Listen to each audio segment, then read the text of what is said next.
Hello students, हम gravitation का study continue कर रहे हैं। इस वीडियो में हम ग्रेविटेशनल फील्ड, पोटेंशियल ये पढ़ेंगे, उनके बीच का रिलेशन पढ़ेंगे, एग्जांपल्स करेंगे कुछ। ठीक है, तो ग्रेविटेशनल फील्ड पढ़ते हैं। फील्ड ये कॉन्सेप्ट आपको बार बार आएगा, आपको इलेक्ट्रिसिटी में आएगा, आपको मैग्नेटिज्म में आएगा, राइट। तो जहां पे भी फोर्सेस एक दूसरे के ऊपर एग्जर्ट होते हैं लेकिन कोई डायरेक्ट कनेक्शन नहीं है, जैसे भी दो मासेस एक दूसरे के ऊपर ग्रेविटेशनल फोर्स लगाते हैं। अब ये दो मास को जोड़ा तो नहीं गया है कोई तार से या किसी चीज से, स्ट्रिंग से, राइट। तो ये फोर्स कैसे एग्जर्ट होता है ये, राइट। तो वो ऐसे कुछ होता है, जैसे मान लो एक कैपिटल एम मास है और दूसरा स्मॉल एम है। तो कैपिटल एम मास जो है, एक मास, कोई भी मास, राइट, अपने आजू बाजू में एक स्पेस ऑफ इंफ्लुएंस बना देगा, राइट। उसके आजू बाजू का सारा सराउंडिंग में अपना एक इंफ्लुएंस बना देगा, अपना एक एरिया बना देगा, और उस एक स्पेस बना देगा, 3D एक स्पेस ऑफ इंफ्लुएंस करेगा। और वहां पे कोई दूसरा मास आता है तो उसको वो फोर्स एक्सर्ट करेगा, एज पर जो GMM/R² वाला जो फॉर्मूला है उसके हिसाब से फोर्स एक्सर्ट करेगा यहाँ पे। यानी कितना फोर्स करेगा इस मास के ऊपर डिपेंड नहीं करता है, राइट। इसने अपना एक इंफ्लुएंस बना लिया है। अगर नया मास यहां पे आता है तो GMM/this R², अगर वो यहां पे आता है तो GMM/this R², राइट। तो ऐसा करेगा। तो ये दूसरे मासेस के ऊपर डिपेंड नहीं करता है। ऐसी जो एक क्वांटिटी है उसको हम फील्ड बोलते हैं। दूसरे मास पे डिपेंड नहीं करवाना है। I will say field E से डिनोट करते हैं। It is gravitational force per unit, ये दूसरा वाला मास इस फील्ड में, इस मास m की फील्ड में, राइट। ये दूसरा, ये गेस्ट है, ये होस्ट है, ये गेस्ट है। ये होस्ट है, इसकी फील्ड है, इसकी फील्ड है, राइट। और ये इसमें एक गेस्ट आया जिसके ऊपर वो फोर्स एक्सर्ट करेगा। तो electric field of this capital M mass, electric field of this capital M mass is nothing but GMM upon, इनके बीच का मान लो ये R डिस्टेंस पे दूर आया है, R², right, per unit guest वाला मास, यानी GM/R²। ये वेक्टर क्वांटिटी है, right, along the force, force के डायरेक्शन में ये फील्ड लगेगा, और ये है आपका फील्ड, राइट। यानी किसी भी मास का फील्ड उसने एक क्रिएट कर दिया है, अपना एक जोन, राइट, इन्फ्लुएंस। कोई भी गेस्ट मास वहां पे आया उसको वो अट्रैक्ट करेगा, ऐसा ऐसा। और ये फोर्स पर यूनिट मास GM/R², ये इसका फील्ड है, इस मास का फील्ड है। दूसरे कोई मास का कोई रिलेशन नहीं है, राइट। बाकी गेस्ट लोग आओ, अपनी फील्ड है, कोई गेस्ट आया उसके ऊपर हम फोर्स लगाएंगे। गेस्ट के ऊपर डिपेंड नहीं करता है फील्ड कितना है, ठीक है। तो ये ग्रेविटेशनल फील्ड हो गया, ऐसे होता है फील्ड GM/R², ठीक है। GM gravitational field is force exerted पर यूनिट मास GM/R², ठीक है। अभी ये आपको बार बार काम में आएंगे। स्पेरिकल शेप, क्योंकि अर्थ स्फीयर है, कभी स्पेरिकल शेल आएगा, कभी सॉलिड स्फीयर आएगा। तो अगर थिन स्पेरिकल शेल है, ऐसा अंदर कुछ नहीं है, अंदर कुछ नहीं है, थिन स्पेरिकल शेल है, और मुझे अगर यहाँ पे आउटसाइड में, सरफेस में या फिर आउटसाइड में अगर फील्ड कितनी है पता करनी है, तो मैं ये अज्यूम कर सकता हूं कि ये शेल का सारा मास, मान लो इसका मास m है, तो एक सारा का सारा मास सेंटर ऑफ शेल में है, ऐसा अज्यूम कर सकता हूं मैं। और दूसरा m अगर इधर है, ऐसा, तो सारा का दूसरे m का रिलेशन ही नहीं है, सारा का सारा ये है। तो field at this point, field at this point would be GM upon centre of spherical shell. वो डिस्टेंस लेना है फील्ड के फॉर्मूले में, राइट। यहां पे कितनी होगी, सेंटर से लेके आपका ये डिस्टेंस R1, तो GM/R1 का स्क्वायर। ऐसा कौन से जगह पे कितनी फील्ड है। तो स्पेरिकल शेल के लिए मैं सिंपल ये अज्यूम कर देता हूं कि सारा का सारा मास इसके सेंटर पे है, और फिर यहाँ पे फील्ड, यहाँ से सेंटर से डिस्टेंस, यहाँ पे फील्ड सेंटर से यहाँ का डिस्टेंस, यहाँ पे फील्ड सेंटर से यहाँ का डिस्टेंस, ऐसा ऐसा। स्पेरिकल शेल के अंदर फील्ड जीरो होती है, फील्ड नहीं होती है, आपको ध्यान में रखना पड़ेगा। पोटेंशियल के बारे में पढ़ेंगे 2 मिनट में, पोटेंशियल कांस्टेंट होता है, फील्ड जीरो होती है। आउटसाइड के लिए बोल दो कि भाई सारा का सारा शेल का मास अंदर है, सेंटर पे है, और फिर नॉर्मल कैलकुलेशन करो 2 पॉइंट मासेस के हिसाब से, ठीक है। सॉलिड स्पीयर है तो क्या करेंगे, सॉलिड स्पीयर है तो आउटसाइड या सरफेस पे सेम थिंग, सारा का सारा मास सेंटर पे है बोल दो। इनसाइड है तो आपको ये फॉर्मूला यूज करना है, इनसाइड है तो ये फॉर्मूला यूज करना है। देखो ये फॉर्मूला यूज ध्यान में रख सकते हो, बट आपको कहां पे इनसाइड है ये देखना पड़ेगा, और उस हिसाब से शेल और सॉलिड स्पीयर बनाना पड़ेगा। जैसे मुझे यहां पे चाहिए, ये सेंटर हो गया, यहां पे चाहिए, ये पॉइंट पी पे चाहिए, तो पी से मैं एक स्पेरिकल शेल निकाल लेता हूं, यानी एक स्पीयर निकाल लेता हूं, सरफेस निकाल लेता हूं। तो इस पी के लिए ये वाला पार्ट शेल हो गया, राइट, शेल हो गया, तो इसकी वजह से तो कुछ रहेगा नहीं, फील्ड जीरो। फिर इसकी वजह से ही फील्ड रहेगा। अब ये तो इसके लिए सॉलिड स्पीयर हो गया, तो सारा का सारा मास यहां पे ले लो। बस आपको जो मास डिस्ट्रीब्यूशन है, यूनिफॉर्म मास डेंसिटी पकड़ के ये डिस्टेंस को लेके आपको मास पर यूनिट वॉल्यूम वाला यूज करके इसका मास निकालना पड़ेगा m dash, and that would be then G M dash by ये वाला स्क्वायर, ये डिस्टेंस का स्क्वायर। सारा का सारा मास यहाँ पे कॉन्सेंट्रेटेड है और ये मेरा डिस्टेंस है, ये m डैश है, तो यहाँ पे कितनी फील्ड होगी, right, G M dash by R square, इसकी वजह से जीरो। अब m डैश की जगह अगर m ला रहे हो आप, राइट, तो यह ऐसा आता है, सिंपल है। आप मास पर यूनिट वॉल्यूम क्या बोलोगे, मास 4/3 पाई, रेडियस ऑफ अर्थ को a पकड़ लेते हैं तो a cube, mass per unit volume into इसका मास r है, पकड़ लो, ये डिस्टेंस r है, ये वाला r है, ठीक है। तो 4/3 पाई r क्यूब बोलोगे आप, हाँ,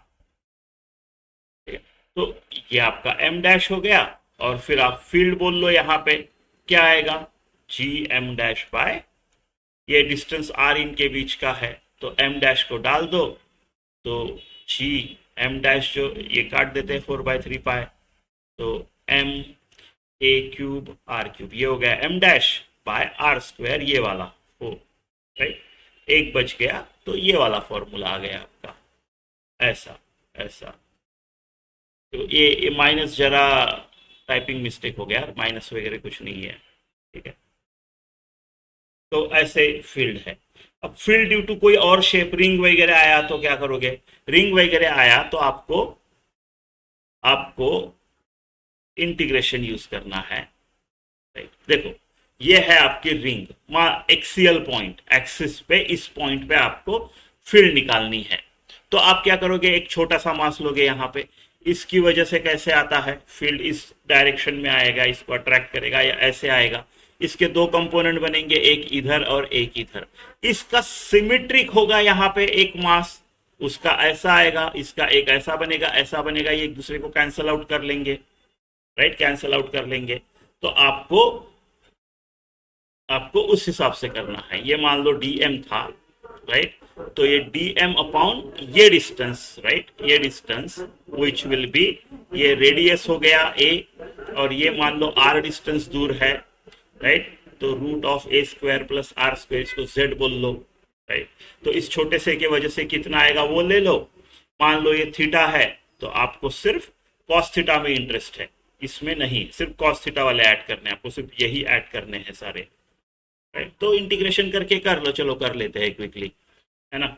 तो छोटा सा जो फील्ड आएगा, डी बोल देता हूं मैं उसको, that will be D M upon ये वाला z का स्क्वायर, ऐसा। और मुझे डी से डी में इंटरेस्ट नहीं है, मुझे सारे डी कॉस थीटा की एडिशन करनी है, इनकी एडिशन करनी है, ऐसा। कॉस थीटा क्या आएगा, आर अपॉन दिस, राइट। तो कॉस थीटा में R upon integration DM M हो जाएगा, एम, जेड सेम है, कांस्टेंट है, राइट। तो अपॉन ये वाला A square plus R square का स्क्वायर, ये हो गया Z square into cos theta R upon root of this A square plus R square, ऐसा ऐसा, ठीक है।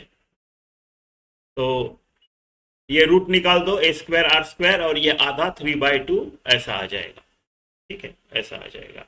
और फील्ड है ना, तो सिर्फ डीएम से नहीं होगा, जी जी, ऐसा, ठीक है।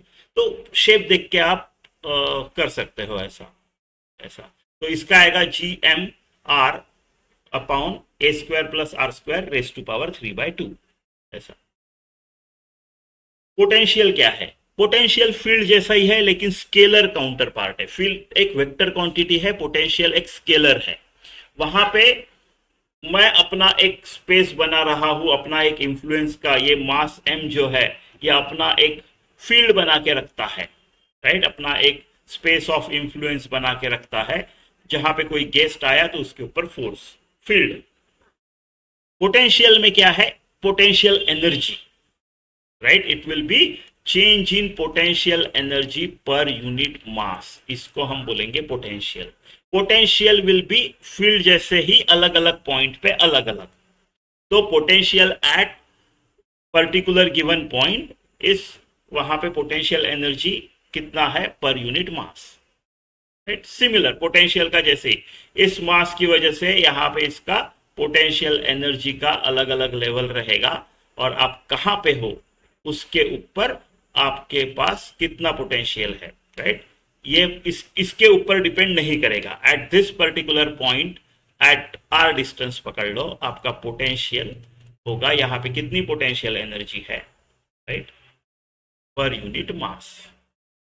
तो पोटेंशियल एनर्जी के लिए ये मास इंपॉर्टेंट है, लेकिन पोटेंशियल के लिए नहीं। तो हम क्या बोलेंगे? G M minus G M M by R, ये हम डिराइव कर चुके हैं, पर यूनिट मास। तो पोटेंशियल एट डिस्टेंस आर जो होता है वो होता है minus G M by R, ये होता है पोटेंशियल। क्वाइट सिमिलर टू, आप कंपैरिजन कर सकते हो फील्ड के साथ, वो फोर्स के लिए, ये पोटेंशियल एनर्जी के लिए, ठीक है। ऐसा अलग अलग पॉइंट पे पोटेंशियल की वैल्यू अलग अलग रहेगी, ऐसा। तो it is PE, change in PE per unit mass. Potential due to, हाँ, फिर से स्पेरिकल शेल और सॉलिड स्पीयर आता रहेगा, और रिंग का एक देख लेंगे हम, ठीक है। तो पॉइंट आउटसाइड के लिए आप सेम फिर से बोल सकते हो कि सारा का सारा मास लोकेटेड एट सेंटर है। अगर आपके पास एक स्पेरिकल शेल है तो आप बोल सकते हो कि इसका सारा का सारा मास सेंटर पे है, और यहाँ पे पोटेंशियल चाहिए तो ये डिस्टेंस ले लो, फिर यहाँ पे पोटेंशियल चाहिए, ये डिस्टेंस ले लो। यानी आप बोल सकते हो कि सारा का सारा मेरा कैपिटल एम सेंटर पे है। बाहर चाहिए तो, बाहर चाहिए तो पोटेंशियल बाहर के पॉइंट के लिए, बाहर के पॉइंट के लिए। अंदर का बात अलग है, अंदर पे पोटेंशियल कांस्टेंट होता है, फील्ड जीरो होती है, पोटेंशियल कांस्टेंट होता है अंदर। कितना होगा? सरफेस पे जो है वो, रेडियस अगर ए है तो माइनस जी एम बाय ए, ऐसा ऐसा। सॉलिड स्फीयर के लिए, आउटसाइड के लिए सेम। सो अगर पॉइंट सरफेस पे है या सरफेस के बाहर है, तो फील्ड हो, पोटेंशियल हो, शेल हो, सॉलिड स्फीयर हो, सारा का सारा मास कॉन्सेंट्रेटेड एट सेंटर पकड़ना है। सिंपल है। आउटसाइड या सरफेस के लिए मामला एकदम सिंपल है। अंदर के लिए अलग अलग है। अंदर के लिए फील्ड जीरो है, पोटेंशियल कांस्टेंट है, ऐसा ऐसा। शेल में, स्पीयर में क्या करोगे? सॉलिड स्पीयर में, सॉलिड स्पीयर में अगर आपका पॉइंट अंदर है तो आपको ये फॉर्मूला ध्यान में रखना है, राइट। पोटेंशियल अंदर इतना पूछते नहीं है, पूछा तो ये फॉर्मूला आपको पता होना चाहिए, ठीक है, ये पता होना चाहिए। रिंग के लिए देखो, हमने फील्ड के लिए थोड़ी बहुत मेहनत की थी, ये कंपोनेंट वो कंपोनेंट, क्योंकि वो वेक्टर क्वांटिटी थी। ये स्केलर क्वांटिटी है, तो आप सिंपल सिंपल आप इसको, अगर यहाँ पे इंटीग्रेशन करना ही पड़ेगा, बट इंटीग्रेशन यहाँ पे इतना कुछ नहीं, integration DM is equal to M, इससे ज्यादा इंटीग्रेशन का इंपॉर्टेंस नहीं है। तो आप जेड जेड सारे के सारे जेड होंगे ये, है ना। तो और ये मान लो डीएम है, तो integration D M G M upon minus G M by R, right R.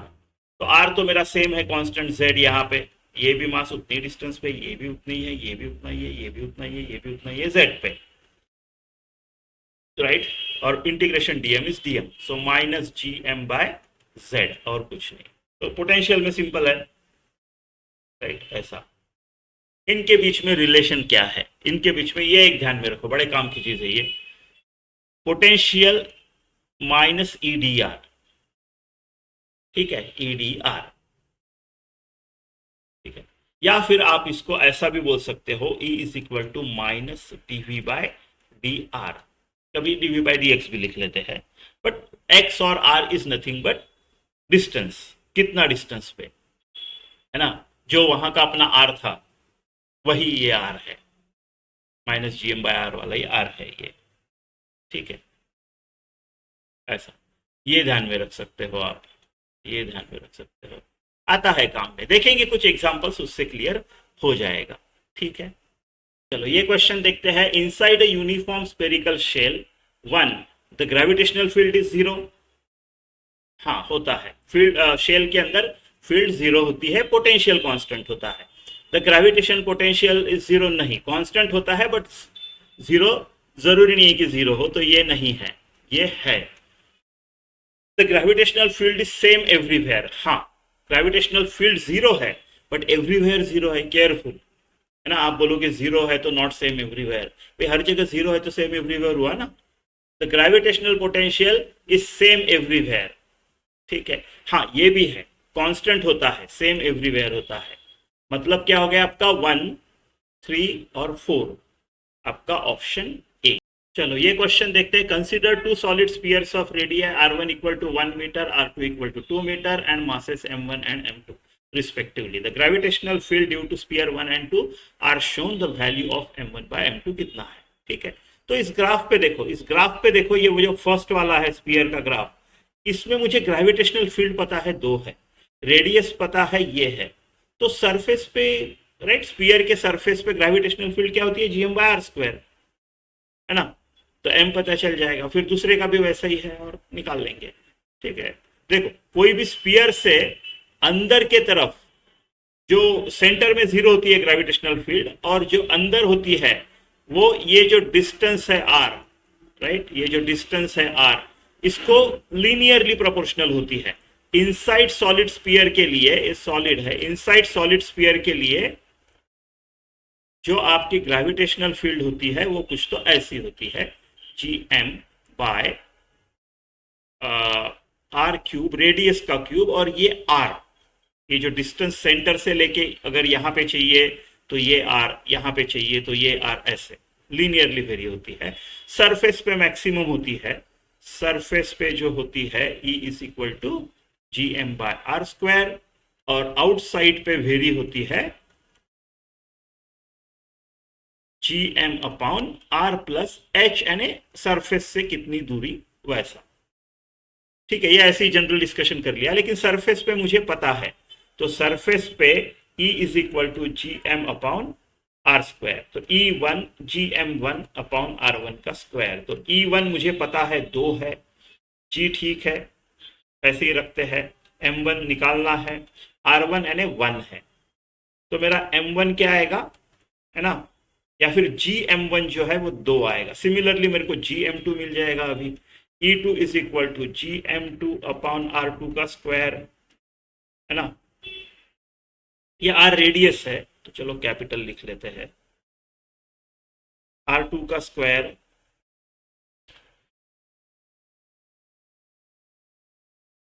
तो कितनी ये है आपका 3, राइट, जो कर्व दिया है ठीक से जमा नहीं, 3 है, 3 is equal to G M two upon 2 का स्क्वायर 4, तो जी एम टू कितना है 12, G M one upon G M two कितना आएगा,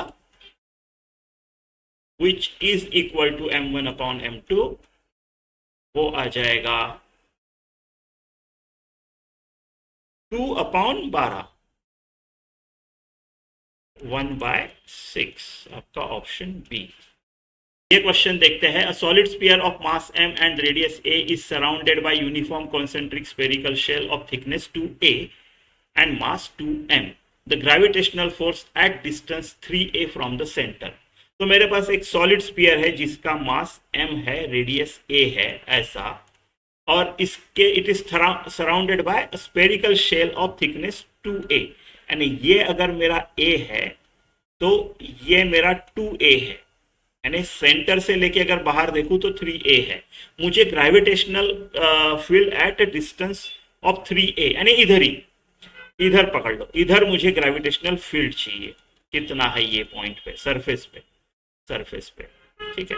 तो अगर मेरा सॉलिड स्फीयर है तो सॉलिड स्फीयर का पूरा मास सेंटर में, और स्फेरिकल शेल के लिए अगर मैं फील्ड सरफेस पे या बाहर देखूं, राइट, तो पूरा का पूरा मास सेंटर में, यानी ये ऐसा हो गया कि मेरा पूरा का पूरा मास 2m प्लस m, यानी टोटल 3m मास इधर है, और उससे 3a डिस्टेंस दूर एक मास हो गया, है ना। अच्छा, फील्ड चाहिए तो पर यूनिट मास है, तो मान लो ये मास m लाया, राइट, इसको, तो फील्ड क्या आएगी एट दैट पॉइंट, राइट। चलो ये पॉइंट P है, पॉइंट P पे फील्ड निकालनी है, तो पॉइंट P पे क्या आएगा, जी m यानी 3m अपॉन r स्क्वायर यानी 3a का स्क्वायर, ऐसा।